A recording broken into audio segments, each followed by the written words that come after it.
Hey guys, how you doing? Another tutorial from Soundfreak. Um, Today I'm going to show you a really cool trick. How to use how to make basically a dubby chord with a lot of delays and deep reverbs from just a hi-hat. This is a hi-hat I've synthesized with operator, and it's nice and punchy. I'm going to do all of this through a return track. So I'm going to try to make a dubby chord from a hi-hat using a return track. The key to this is one effect that a lot of times is ignored is called resonator. Resonator resonates certain frequencies of that incoming signal, to create completely new sounds. You can use it in that way.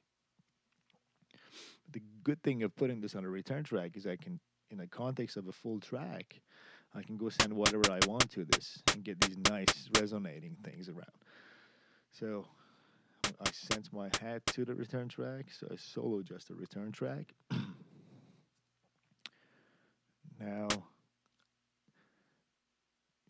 just want to make sure it triggers on its own, so I'm going to write a note down so I don't have to press it every time. Kind of a longer loop I need. There we go. Let's see. Yeah, perfect. So it's triggering on its own. We can go get to business. Here's my resonator and a compressor. I'm going to compress before I hit the resonator. I want to get a kind of a smoother, or kind of like a little bit more shaped sound before hitting the resonator. Keep it loud, gain reduction. It's a little bit of gain reduction. Make sure you readjust your output compensation. Mm-hmm.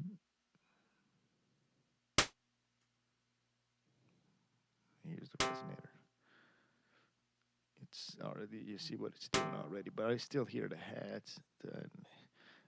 This lets you play around with notes. So, you can, let's try a third, try fifth, seventh here.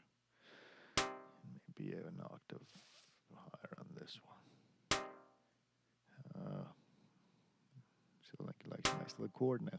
Mm-hmm. Here you go. Still, oh yeah, I gotta play filter a little bit too.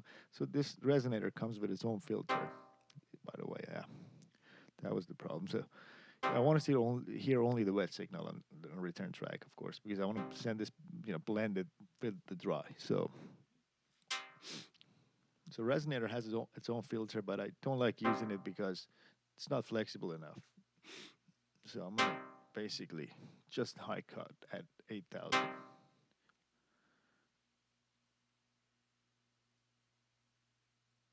And have my own EQ.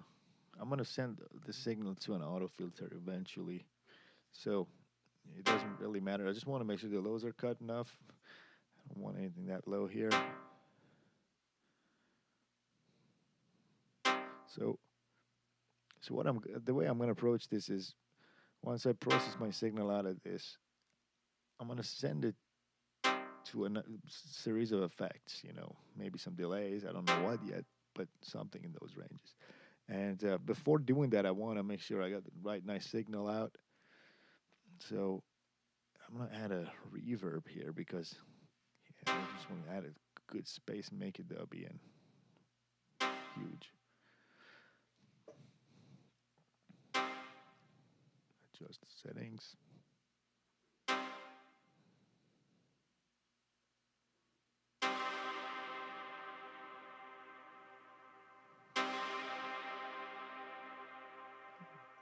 Cut some of the lows on the reverb.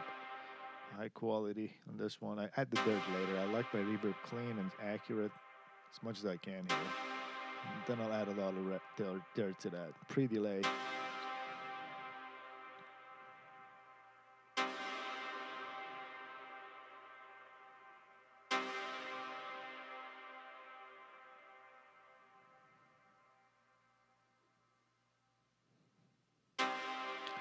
So yeah. Trying to get a right or initial signal out of this. Be a 7,000.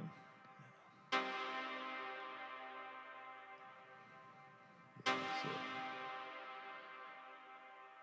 I think I can go back a little bit higher. I do take my time a little bit with the frequency here too. But so the way I'm gonna do this, first of all, I'm gonna add another return track here.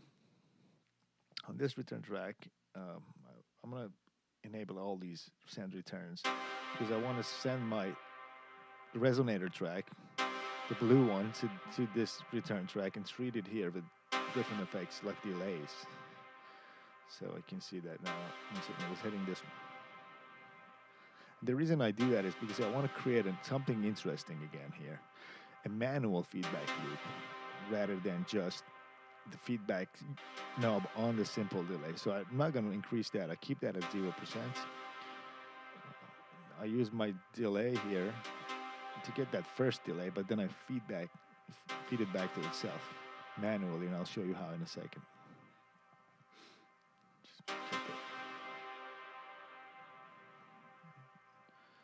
The way I do it is I go enable this track send it to itself. So B goes back to B. You can see this nice feedback happening. There is one downside to this feedback, and since it's manual, it could get out of control. I can show you in another video how to treat that, but for now, the beauty of it is I can create my own chain of effects and feedback everything in itself, together, so to get that full color being feedbacked. That's a lot more flexible than what a filter delay can do. You're forced only to those filters in a filter delay, but this feedback loop, you can create your own chain of effects.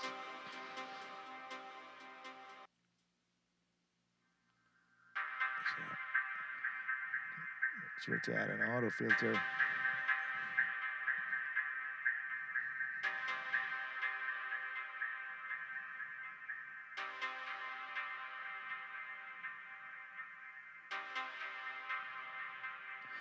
Here's where I add some dirt through saturator.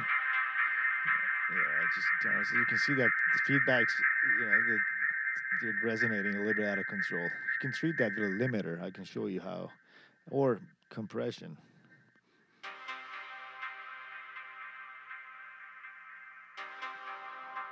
Add some LFO to that filter to make sure it moves around. You can play around with phasers. They sound nice also in this context, and even flangers. But phasers are probably better for this kind of sound, and have them modulated also.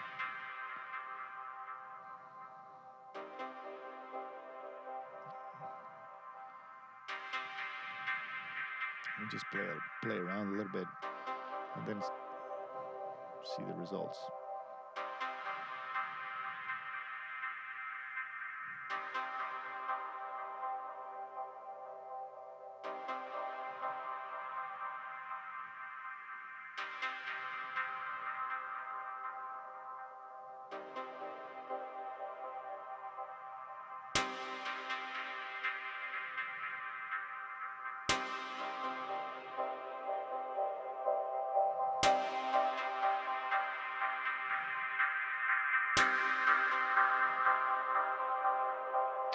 So nice.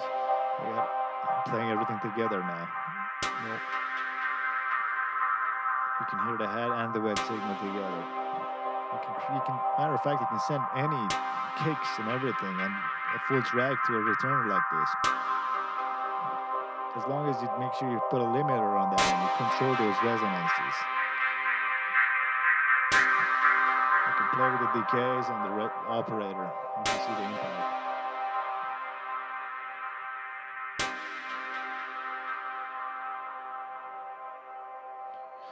So that was about it, guys. Again, thank you for watching. Be sure to check back. We're going to have more videos and guest videos as well. Soundfreak is where all the cool tricks happen.